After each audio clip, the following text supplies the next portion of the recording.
Being reborn as light, or transmuting base physicality into spiritual gold, the ancient mystery school religions practiced a sort of inner alchemy that involved sexual practices which became outlawed, as they were not conducted for the sole purpose of reproduction, but to awaken internal awareness and access to higher aspects of self, which some interpret as gods, goddesses, demons, angels, or divinity. In the words of honorary 33rd degree Freemason Manly P. Hall, quote, "The Gnostics held that the essential nature of the human is divine. They look upon men and women as gods and goddesses who have forgotten who they are.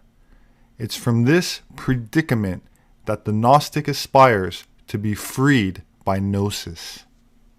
The Catholic Church did not approve, and the penalty for subscribing to Gnostic ideology was death, usually by some sort of severe torture, oftentimes by being burned alive.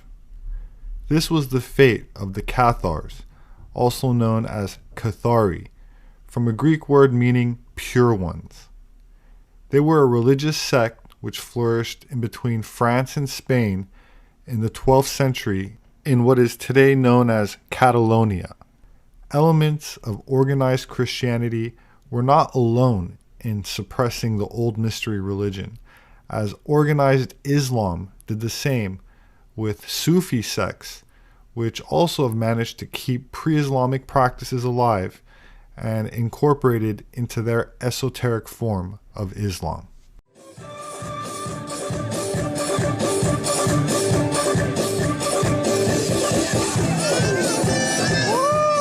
Tanura means skirt, and the Tanura dance is a kind of Sufi folkloric dance which is very common in Islamic countries, especially in Turkey and in Egypt.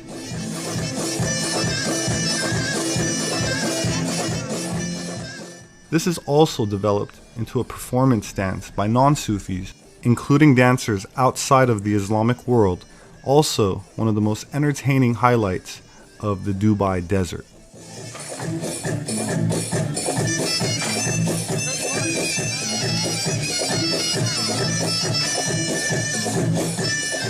The Tanuri beat is religious in nature, and the dancer's aim is to enter a trance-like state during the performance, which they describe as reaching a spiritual inner purity and being at one with God.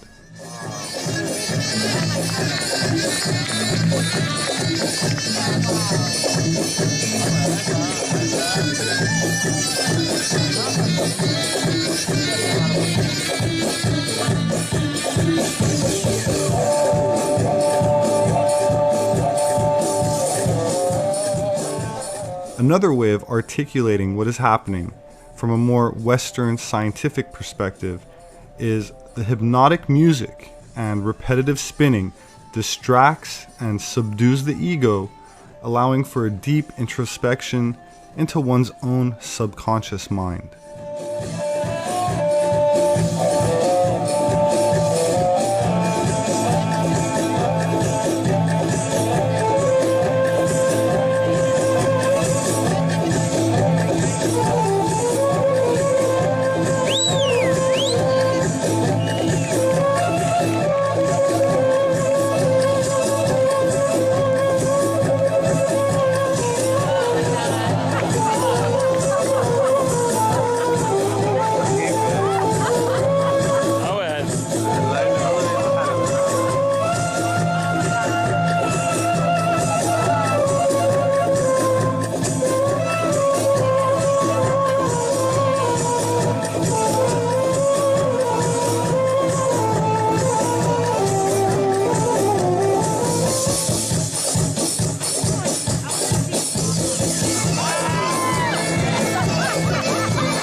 There are various ways of performing the dance, where different elements of the tenora stand for various messages.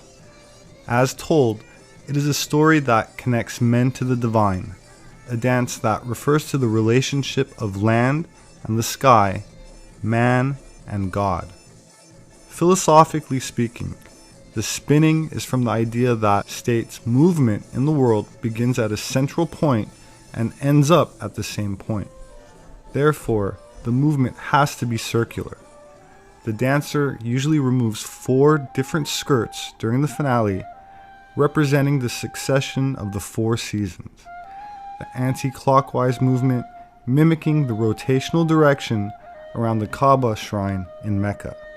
When he turns himself around, it is said that he enters into a trance-like state, trying to become light and ascend into heaven.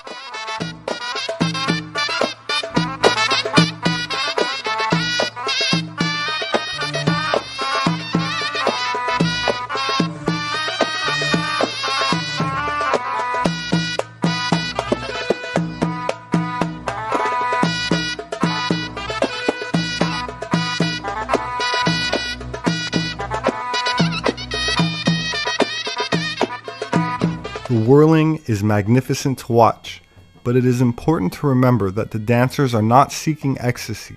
Instead, they enter into a hyper-conscious state and maintain their perfect physical balance. Their eyes are closed, but the dancers never touch each other, nor do they experience any dizziness. The dervishes make small, controlled, rocking movements of the hands, head, and arms as they whirl, and the rotating movements are accompanied by rhythmic music dominated by the sound of the reed pipe as well as drums and some chanting as the whirling gradually transforms into a rapid spinning ecstatic move sequence.